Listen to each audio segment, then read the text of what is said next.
Hello दोस्तों, कैसे हैं आप लोग। यूनिवर्सल टारगेट में आप सभी लोगों का स्वागत है। तो आइए दोस्तों वीडियो को स्टार्ट करते हैं। देखिए, प्राचीन इतिहास में अगर देखा जाए तो सबसे पहले हिंदी साहित्य को देखने पर कुछ ऐसे इम्पॉर्टेंट क्वेश्चन मिल जाते हैं जो हमारी परीक्षा में हमें बहुत ही सहयोगी होते हैं, जिससे हमारा एग्ज़ाम क्वालिफाई होता है दोस्तों। ठीक है, तो हिंदी के सर्वप्रथम कुछ ऐसे इम्पॉर्टेंट क्वेश्चन हैं जो बनते हैं और इसी को देखा जाएगा। तो चलिए स्टार्ट करते हैं वीडियो। अगर वीडियो अच्छा लगता है तो लाइक, सब्सक्राइब, शेयर कर दीजिए। पॉइंट नंबर 1 देखते हैं, अपभ्रंश के प्रथम महाकवि। तो अपभ्रंश के प्रथम महाकवि जो हैं स्वयंभू हैं। कौन है? स्वयंभू। अपभ्रंश का प्रथम गढ़वक बुद्ध, भाई ये कौन है? पयुम चयु। ठीक है, पयुम चरियु। इस स्वयंभू के भी माध्यम से है। बाद में से दोहा का क्रम दिया गया है, रचना के माध्यम से नोट कर लेंगे। अगला पॉइंट है, अपभ्रंश के प्रथम ऐतिहासिक व्याकरणकर्ता कौन है? तो ये कौन है? हेमचंद्र। नोट कर लेंगे, हेमचंद्र है। हिंदी के प्रथम कवि माने जाने थे सरहप्पा को माना जाता है, 9वीं सदी। ये तो आप लोग नहीं भूलेंगे, 2-4 बार रिपीट कर लीजिए, याद हो जाएगा। ठीक है, सरहप्पा से 2 क्वेश्चन बनते हैं, हिंदी के प्रथम कवि और हिंदी में चौपाई दोहा का सर्वप्रथम प्रयोग। तो दोनों के कौन है? सरहप्पा। ठीक है, चौपाई दोहा का प्रथम प्रयोग किसने किया? सरहप्पा ने किया। हिंदी के प्रथम कवि सरहप्पा को माना जाता है। ठीक है, आगे देखते हैं। हिंदी की प्रथम रचना। देखिए, क्वेश्चन पूछा जाए कि हिंदी की प्रथम रचना और हिंदी साहित्य की प्रथम रचना, दोनों में अंतर है। तो हिंदी की प्रथम रचना कौन है? वो है आपकी श्रावकारच। ठीक है, सावकाचार, सावकाचार देवसेन कृत है भाई। ये किसकी कृत है? देवसेन कृत है। और हिंदी साहित्य की प्रथम रचना तो पृथ्वीराज रासो, जो कि चंद्रवरदाई द्वारा कृत है। हिंदी साहित्य का प्रथम महाकाव्य भी कौन है? पृथ्वीराज रासो। तो दोनों क्वेश्चन आपको नहीं भूलना है, हिंदी साहित्य का प्रथम रचना और हिंदी साहित्य का प्रथम महाकाव्य कौन है? पृथ्वीराज रासो। आगे देखिए, चलते हैं। हिंदी काव्य में 12 मासा वर्णन का प्रथम प्रयोग किसके माध्यम से हुआ? कौन सा ऐसा रचना है? तो वो है बिसल देव रासो, जो नरपति नाल देख रहे होंगे आप, नरपति नाल द्वारा कृत है बिसल देव रासो। ठीक है, बिसल देव रासो, इसमें प्रेम भक्ति का वर्णन है दोस्तों। आगे देखते हैं, किसी भारतीय भाषा में रचित इस्लाम धर्मावलंबी कवि की प्रथम रचना कौन सी है? तो ये है संदेश रासक, जो अब्दुर रहमान के द्वारा है। किनके द्वारा? अब्दुर रहमान के द्वारा संदेश रासक है। आगे देखते हैं, अवहट का सर्वप्रथम प्रयोग। अवहट का सर्वप्रथम प्रयोग विद्यापति ने कीर्तिलता में किया है। विद्यापति ने कीर्तिलता में किया है। कभी भी आपको पूछ दे कि विद्यापति की रचनाएं, तो मुख्य रचना 3 ही है आपकी, जो है मैं बता देता हूँ। एक है आपकी पदावली, ठीक है, एक आपकी है कीर्तिलता। कौन सी है? कीर्तिलता। और एक है आपकी कीर्ति पताका। ठीक है, तो ये विद्यापति की रचना। आगे देखते हैं, हिंदी के सर्वप्रथम गीतकार किसे माना जाता है? तो हिंदी के सर्वप्रथम गीतकार को अगर रखा गया है तो विद्यापति को रखा गया है। ठीक है, आगे देखते हैं, मुकरियों की शुरुआत अमीर खुसरो ने की थी। भक्ति के प्रवर्तक रामानुजाचार्य को माना जाता है।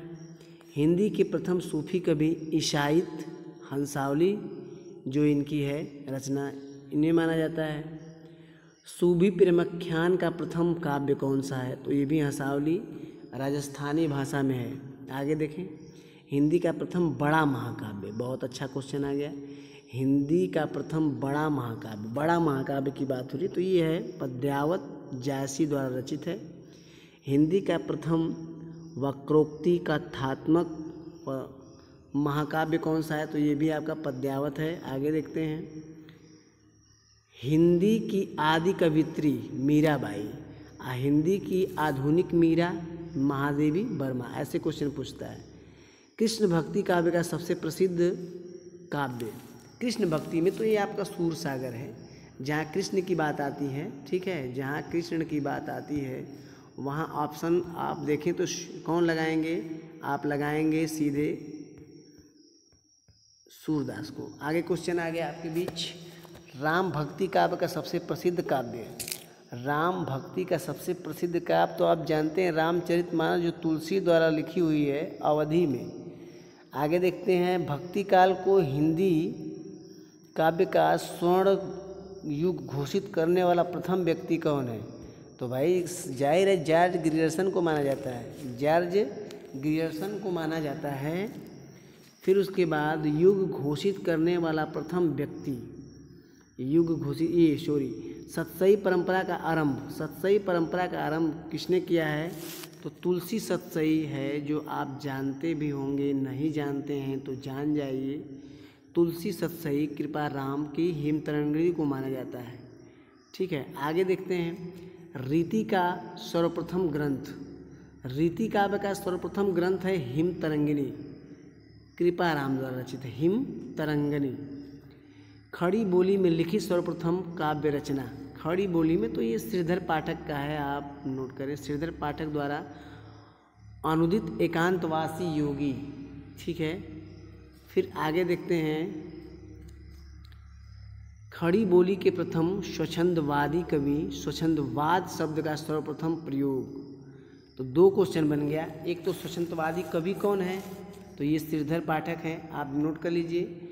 दूसरे में स्वच्छंदवाद सर्वप्रथम प्रयोग तो स्लेगर, ठीक है, मुकुटधर पांडे, ठीक है, मुकुटधर पांडे को नोट कर लीजिए।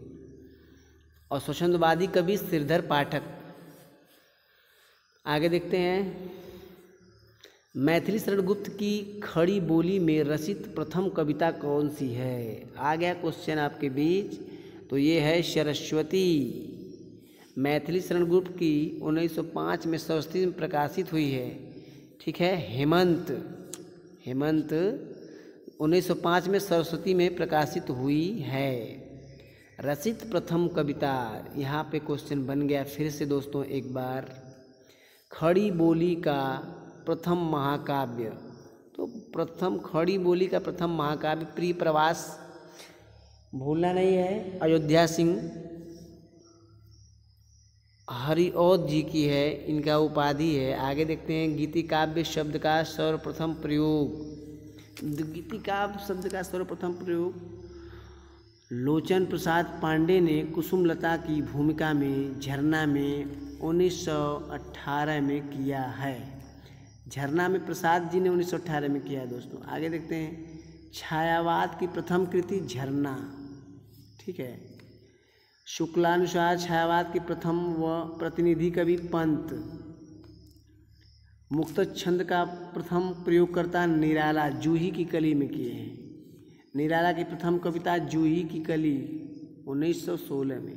निराला की प्रथम काव्य कृति 1918 में। फिर आगे देखें, प्रसाद की प्रथम काव्य कृति उर्वशी 1909 में। प्रसाद की प्रथम छायावादी काव्य कृति झरना जो आप देखते हैं। पंत की प्रथम कविता गिरजे का घंटा, कौन सा है? गिरजे का घंटा। फिर आगे देखें, पंत की प्रथम छायावादी काव्य कृति उच्छ्वास, तो ये कृतियाँ हैं। प्रयोगवाद शब्द का प्रथम प्रयोग नंद दुलारे। तो ऐसे क्वेश्चन बन के आते हैं दोस्तों। वीडियो कैसा लगा? ज़्यादा वीडियो नहीं होनी चाहिए, फिर से अगली वीडियो में डाल देंगे और क्वेश्चन जो बच जाएंगे। अगर वीडियो अच्छा लगता है दोस्तों तो लाइक करिए, सब्सक्राइब कर दीजिए और अपने दोस्तों के पास शेयर करना न भूलें। चलिए अगली वीडियो मिलते हैं, तब तक के लिए थैंक यू।